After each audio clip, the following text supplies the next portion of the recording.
My name's Harrison March. I'm the Community Engagement Coordinator at Heritage Area Agency on Aging. We're based out of Cedar Rapids, but serve 7 counties here in East Central Iowa, Johnson County included. And as an agency on aging, it's our job to meet people where they're at on their aging journey and help them kind of complete that puzzle. A lot of different people have a ton of questions. A lot of people only have 1 or 2 things they need to figure out. But as they grow older in the home, in the community that they want to grow older in, it's our job to meet them there and help them complete that puzzle, fulfill that plan for their own independence as they age. The best way to get in touch with Heritage is just give us a call. We've got a couple numbers you can choose from. One of them is a toll-free line if that's a concern at all. And if somebody is available, they'll answer your call right away, live person to talk to you about what you're thinking about, what your concerns are.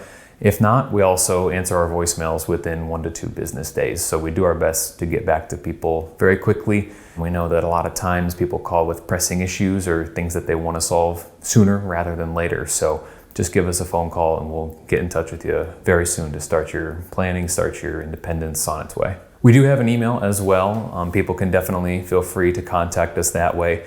Sometimes with our work with elder rights cases, there are people who are very sensitive about how they want to contact the agency. So at the end of the day, if you choose email, if you choose dropping it in the mail through USPS, however you decide is the best way for you to get in contact with you, we'll continue to correspond in that way to make sure your privacy, your safety is respected. Heritage is a little bit unique in terms of nonprofits and funding.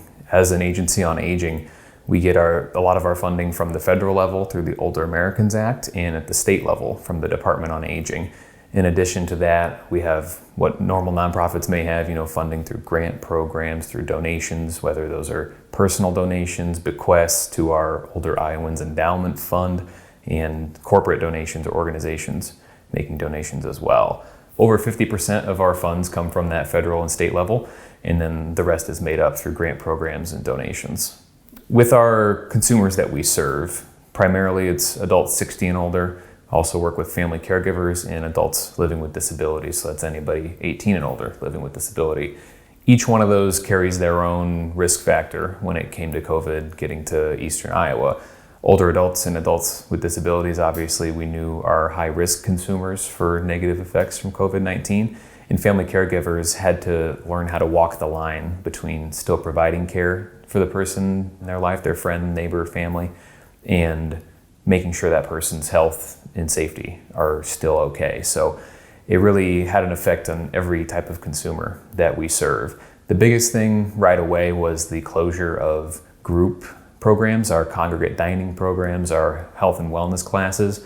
Those are ones that were immediately identified as potentially high risk for transmission and then obviously from people getting ill. So those programs had to quickly shift, as did everything across the board, to finding new ways to continue service, but as close as we could. So our wellness classes went online for virtual programming on YouTube, on Facebook. Our congregate dining sites adapted to either deliver meals to all their consumers or offer meal pickup. We had 2 locations up in Marion and in Cedar Rapids where they did drive-through events once a week so we could still check in with consumers for a few minutes, talk to them about what other things they need, not just nutrition. Those group settings provide a lot more than just the program you show up for, whether it's socializing, whether it's learning about new programs and services in the area. So by switching those programs up, we still tried to make sure that we're meeting some of those peripheral effects, some of those peripheral needs that the programs address as well. So as an agency on aging, part of our service delivery is through funded services. We have our direct services that staff, my coworkers, offer to consumers, and we have funded services that are administered by local partners. We have over 100,000 older Iowans here in East Central Iowa and about 20 staff members at Heritage. So our funded partners are critical in making sure that we can deliver services all across our 7 counties. Examples of that are home delivered meals through Horizons, Pathways Adult Day Center, through Aging Services, some transportation services as well, receive funding support from Heritage. So those partners are critical in making sure that we can administer those funded services. Beyond the ones that are the funding relationship, we have good working relationships with disaster planning networks. We know in Eastern Iowa that's important every summer. Obviously, local public health departments have been critical to older adults health and education about vaccines and COVID-19 in general the last year and a half to 2 years. So we've developed really good working relationships with those public health partners as well. We're hoping to slowly and safely reopen our group programs, whether that's congregate dining or wellness classes. We'll keep in mind, obviously, local trends, local rules, requirements, whatever it's going to be, to make sure that our consumers are safe, first and foremost. Some of those nutrition programs are going to be expanding our nutrition counseling and education services. That's going to help the adults that are at high risk for poor nutrition learn a little bit more about what it takes to fuel your day properly as you get older. That those needs change a lot from your 40s and 50s into 60s, 70s, and beyond. So we want to make sure that people are aware of the changes that they're experiencing and how they need to fuel those days. We're also going to be hopefully adding more wellness classes. The biggest example of that is older adult Tai Chi.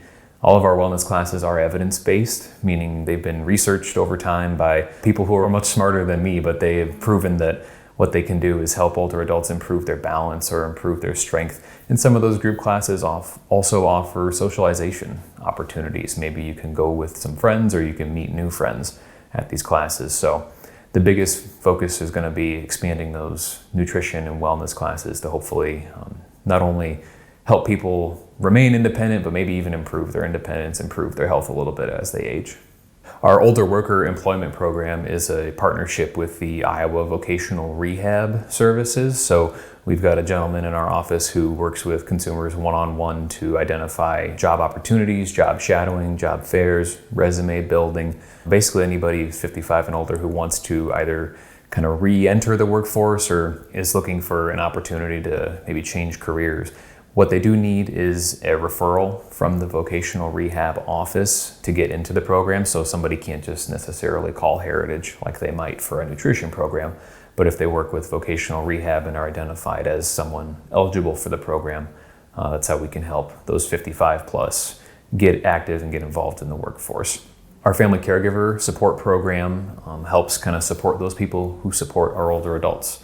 We know that a lot of times the key to being independent and the key to growing old where you want to is the little bit of help you get from friends and family. And it can also be a lot of bit of help too.